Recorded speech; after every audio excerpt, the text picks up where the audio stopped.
যাও সায়নবাবু, রেডি হয়ে নাও।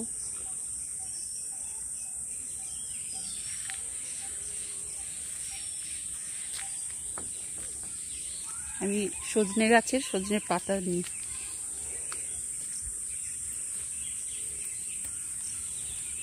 খুব সুন্দরভাবে ছেঁড়া হয় কিন্তু।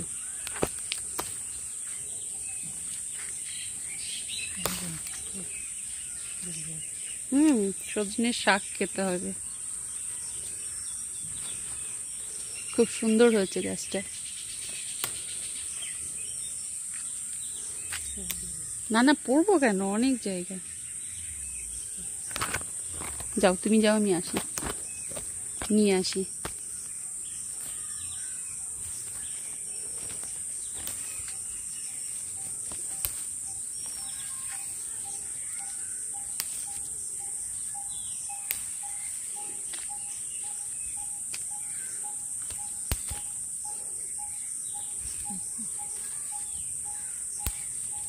ভীষণ উপকারী সজনের শাক।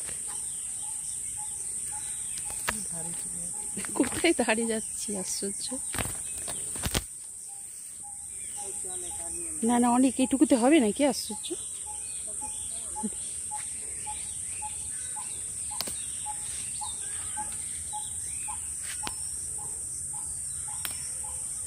খুব সুন্দর লাগে ভাঙতে।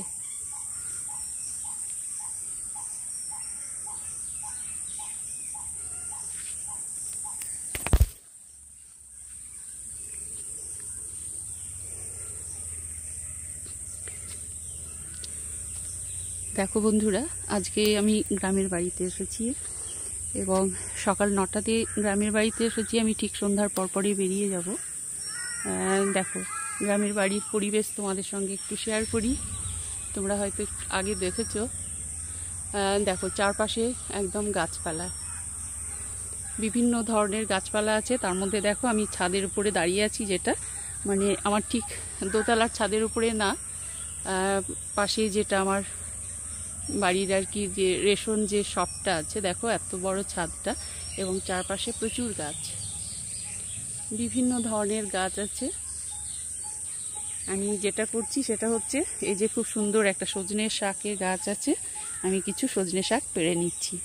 দেখো, এতগুলো পেড়েছি, আবার কিন্তু নেব কিছুটা, যেহেতু সজনে শাকটা ভীষণ ভালো লাগে এবং খাওয়া ভীষণ উপকারী। সব রকমভাবে এটা খাওয়া যায়। আজকে দেখো, আমি তোমাদের সঙ্গে শেয়ার করি সজনে শাক পাড়তে পারতে আর কি, গাছ থেকে। গ্রামের বাড়ির দেখো, এগুলোই ভীষণ মজা, এগুলোই অনেক আনন্দের। এই যে টাটকা শাকটা গাছ থেকে পেড়ে নিচ্ছি, ভীষণ ভালো লাগছে, কিন্তু বেশ ভালো লাগছে। আজকে দেখো, প্রধানত এসেছি, যেহেতু আমার বাপি নেই, তোমরা তো জানোই আর কি। তো বাপি এবং আমার একমাত্র কাকুও মারা গেছেন, বাবাও নেই। তো প্রপার্টি যাই হোক আছে আর কি, বেশ কিছু আমরা পেয়েছি, এরই মধ্যে অনেক কিছুই। তো আমার এবং মানে বাবার এবং কাকুর দুজনের মিলে আমার দাদু আর কি যেটা করে গেছিল, সেটা হচ্ছে গবাদি পশুর হাট আর কি, যেটা গরুর হাট, তোমরা অনেকেই জানো যে গরুর হাট। তো সেটা দেখো, আমাদের একদম মেন রাস্তার পাশে, ওটা 6 বিঘা আর কি জায়গা।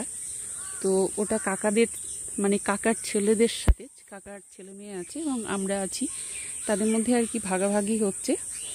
তো কিছু মাপজোক ছিল আর কি, ভাগাভাগি ছিল, যার জন্য আর কি আসতে হয়েছে আজকে বাড়িতে। সেই জন্যই এসেছি, এবং কিছু প্রপার্টি বিক্রি হলো আর কি। তো যে কারণে আসতে হলো আর কি, কারণ অন্য বোনরা তো সবাই দূরে দূরে থাকে।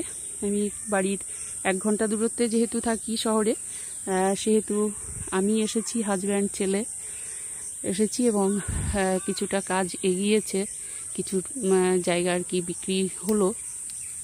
তো যার জন্যই মেনলি আসা। সকাল 9টায় এসেছি এবং বেরিয়ে যাব। দেখো, খুব সুন্দর শাকগুলো, মানে ভীষণ ভালো লাগে সজনে শাক খেতে আর কি। আর গাছের যদি টাটকা শাক হয় তো তাহলে তো কথাই নেই, খুব সুন্দর আর কি। আর বিকেলের পরিবেশটা ভীষণ ভালো লাগছে, তোমাদের সঙ্গে একটু শেয়ার করছি, ভীষণ ভালো লাগছে।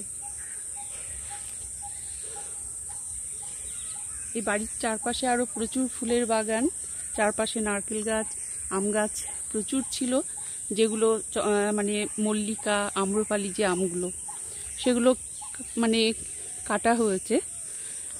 আজকে এসেছি মেনলি আমার গাড়িটা নিয়ে এসেছি। দেখো প্রচুর জায়গা এবং পাশাপাশি এগুলো সমস্ত গাড়ির গ্যারেজ।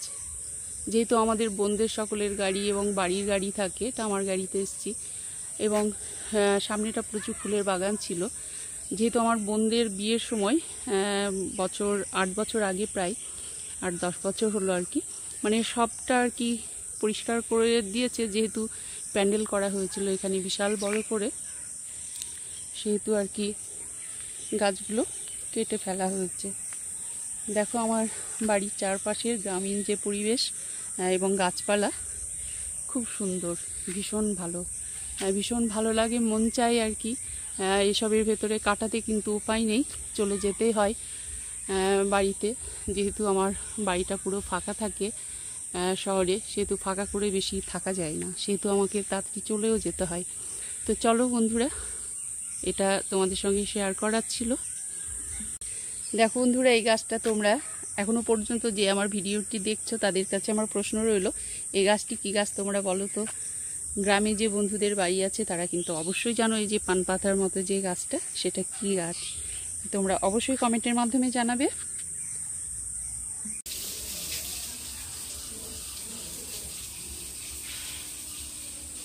বেশ কিছু বোগেনভেলিয়া আছে, তোমাদের সঙ্গে সেটা শেয়ার করি। এবং বোগেনভেলিয়ার যে বর্ষাকালীন যে টোটাল যে পরিচর্যা, সেটা তোমাদের সঙ্গে আমি কিন্তু শেয়ার সমস্যা। তবে এটা কিন্তু বোগেনভেলিয়ার যে শুভ্রা আইডিটা আছে সেটা।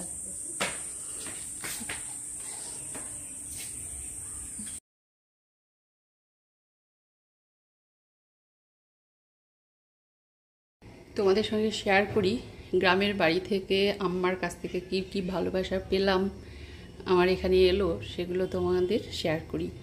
দেখো এগুলো হচ্ছে দেশি বাদাম, যেটা জমিতে হয়।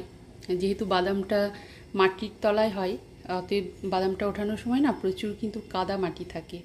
তো সেগুলো আম্মা পরিষ্কার করে ধুয়ে দেখলাম ডাইনিং টেবিলে, যখনই গেলাম দেখলাম ডাইনিং টেবিলে আর কি পেপার বিছিয়ে একদম ছড়িয়ে রেখেছে, এবং উপরে ডাইনিং টেবিলের উপরে ফ্যানটা চালিয়ে রাখছে সব সময়, যাতে ভেজা ভাব থাকলে আবার ছত্রাক ধরে দেয়। তো পরিষ্কার করে একদম দেখো খুব সুন্দরভাবে, খেতে তো ভীষণই ভালো লাগে, এবং অল্প একটু শুকনো কড়াইতে ভেজে নিয়ে খেলে দুর্দান্ত স্বাদটা লাগে, খুব ভালো লাগে। আর একটা প্রসেস আছে, সেদ্ধ করে খেতেও দুর্দান্ত লাগে।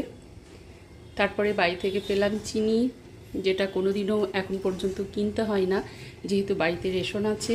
চিনিটা কিন্তু বরাবরই প্রথম থেকে সংসারের পেয়ে থাকি। সে 10 কিলো 15 কিলো কাছে আছি বলে 5 কিলো শেষ হলে আবার পাঠিয়ে দেয়, নিয়ে আসে, এরকম আর কি। আর তারপরে এই যে প্রতিনিয়ত শেয়ার করি কাঁঠাল, দেখো আবারও খুব সুন্দর করে, এই যে খুব সুন্দর করে ছাড়িয়ে দেখো, দুর্দান্ত করে বীজগুলো দেখো।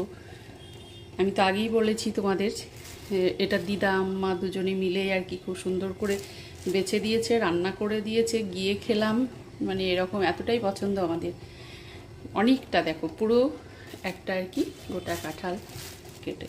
তারপরে সব থেকে প্রিয় জিনিস হচ্ছে যেটা শাক, যেটা শহরে কিন্তু সত্যি পাই না।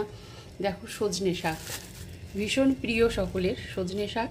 সেই সঙ্গে দেখো আমাদের বাড়ির আর কি বাগানে যে এই যে কচু শাকগুলো, বড় বড় যে পাতাগুলো হয়, অনেকে দুধমান কচু বলো, আমরা কান্তা কচু বলি, এটা কান্তা কচু বেশি বলি। ইলিশের মুড়ো দিয়ে তো ভীষণই ভালো লাগে খেতে। তো এটা বাড়িতে গিয়ে ছাদের উপরে উঠে সজনে পাতাটা নিজে হাতে ছিঁড়লাম, আর এটা বাগান থেকে ড্রাইভার কেটে নিয়ে এলো। দেখো অনেকটা পরিমাণে আছে, হয়তো তোমরা বুঝতে পারছো না, ক্যারি ব্যাগে প্রচণ্ড মানে অনেকটাই পরিমাণে আছে, যেটা রান্না করব। ভীষণ পছন্দের, ভীষণ ভালো লাগে খেতে। আর গাছ থেকে ফ্রেশ একদম ছিঁড়তে মানে একটা দারুণ একটা অনুভূতি হয়। দেখো এগুলো শেয়ার করলাম তোমাদের সঙ্গে, অনেক কিছুই শেয়ার করার আছে, খাবারগুলো আর শেয়ার করলাম না। খাবারগুলো তো তোমরা এর আগে দেখেছো আম্মা কী ধরনের খাবার পাঠায়, মাছ মাংস ভাত রুটি, মানে সমস্ত তরকারি রান্নাবান্না করে, মানে সমস্ত কিছুই আর কি পাঠিয়ে দেয়। তো এইগুলো সত্যি বাড়তি পাওনা, এগুলো ভীষণ ভীষণ ভালো লাগে। আর এই ছোট্টবেলা থেকে আমাদের বাদামটা ভীষণ পছন্দ, মানে কেনা বাদামটা নয়, এটা যেটা জমিতে হয় দেশি বাদাম আর কি, যেটা বলি আমরা, ভীষণ ভালো লাগে খেতে। আর অবশ্যই শাক অপূর্ব।